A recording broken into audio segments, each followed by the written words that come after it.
The U.S. to drown the world in oil. Oh, this is awesome. This is awesome. This is from oilprice.com, the #1 source of energy news. Hello, Betsy. Look at her behind me. She's so cute. Let me scratch, tickle, tickle, tickle in those nostrils, tickle, tickle. All right, so let's take a look at this. This just, man. Why do I not believe the climatistas and their crazy warnings about everything? Because they've always been wrong. We haven't drowned. We haven't had a peak oil. We haven't had peak natural gas. And that's what they were saying in the Jimmy Carter administration too, by the way. That's why they're pushing coal back then. We haven't had starved nation. We've actually increased our abundance of food supplies. It's nuts. So these guys have been wrong all the time.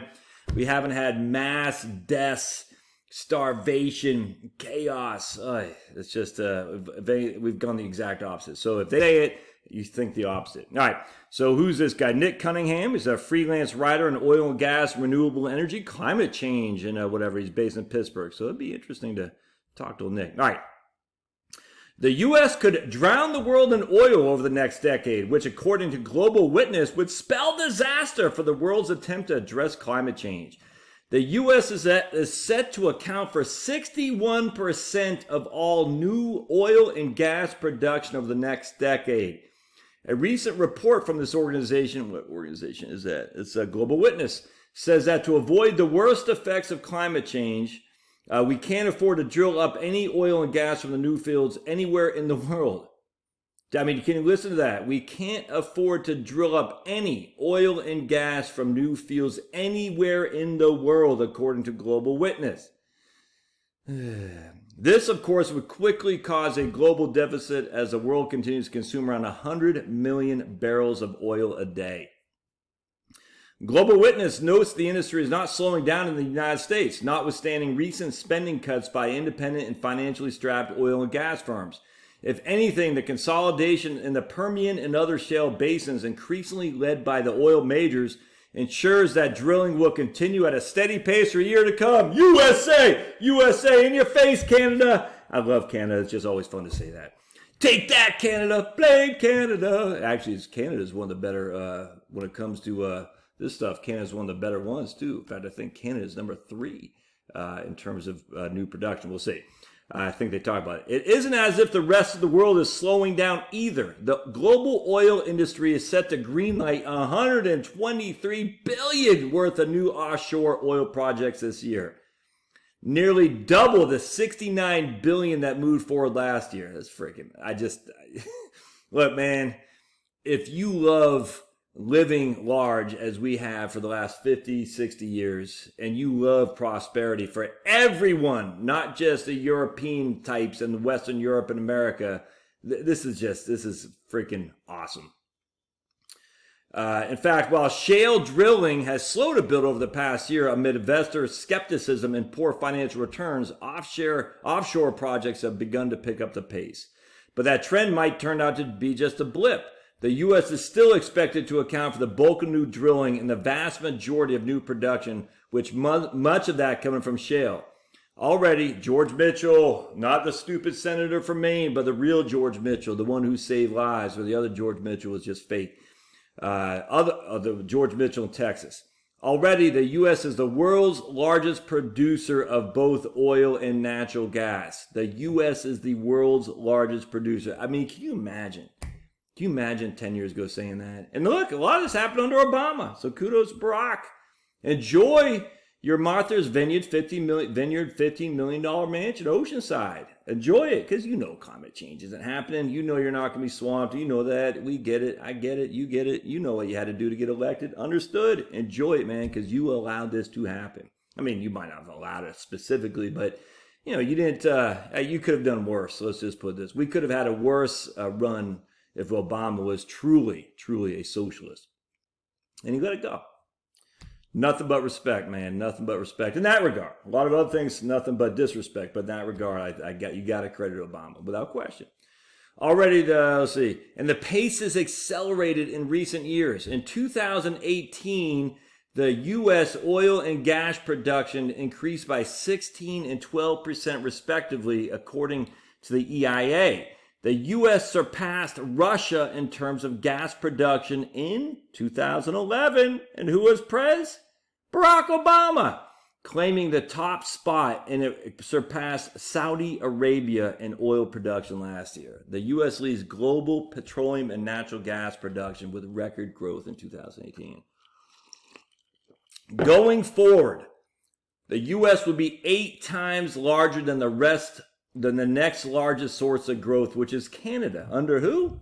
Justin Trudeau. In fact, the U.S. will add 1.5 times more oil and gas than the rest of the world combined. That just, man. But because so much drilling in the U.S. is concentrated in a few areas, including individual U.S. states on their own tower above the rest of the world. If Texas were a country, it would account for the most new oil and gas production in the world.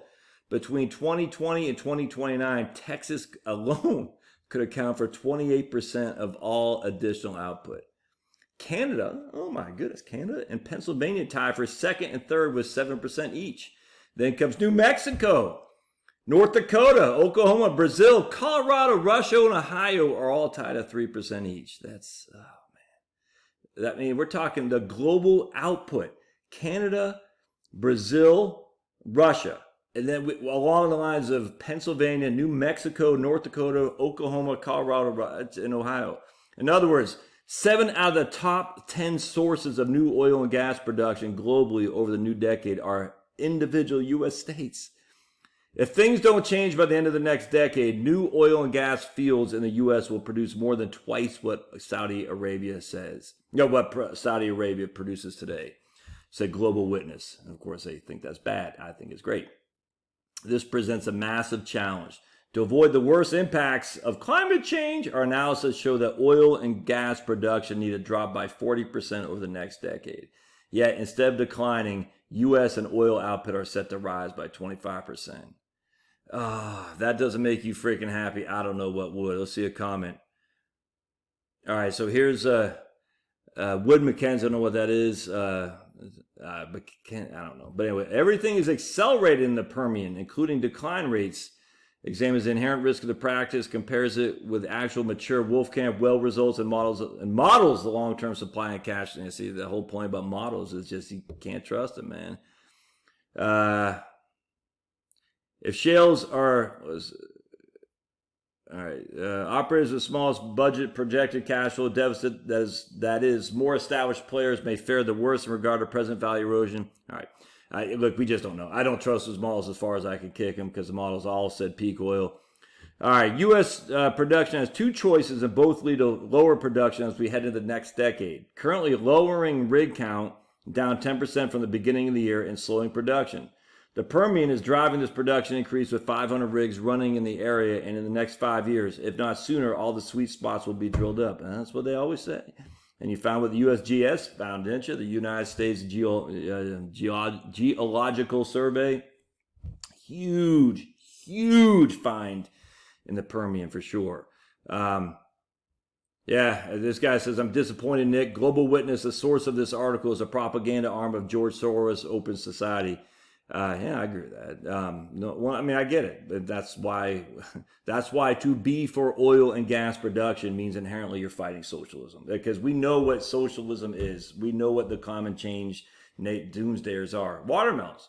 They're green on the out and red on the in. And, they can change their green on the out, but they're always red. Always. We know from the old days, the industrial communists and socialism was about climate change. It's about industrial peak production, the 5-year plans. And we know this. They changed that when Reagan, Thatcher, and Pope John Paul got rid of the commie tyrant. But now we have the environmental degradation tyranny coming down the pike through George Soros, the Tides Foundation. All these guys, man. It's without question.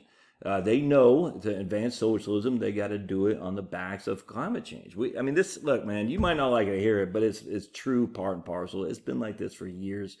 And just recognize it. And you say, that's why every single time I see a good report on oil and gas, it makes my heart just sing, because I know that's another slowly coffin in the nail for what is socialism. Socialism cannot continue. It can't. It will always die. But there will always be proponents. And every time we can have capitalism asserting its authority with newfound ways to increase wealth for everybody is always a good thing. All right, if things don't change, so if things don't change by the end of the next decade, new oil and gas fields in the U.S. will produce more than twice what Saudi Arabia produces today. Not sure the assumption of no change as per other posted comments. In the grand scheme of things, burning fossil fuels is barely a blip on our planet's history. Burning what came out of shale formations might be missed altogether. All right, okay, gotcha. All right, I love it. That's good stuff. I'll put a link in the show notes, but lots to be grateful for, my friends. Lots to be grateful. When I see this, I think, heat. We're not going to freeze to death in winter. So hang in there. We just got to get those pipelines rolling through New York so you can get them up in Maine. We'll see you.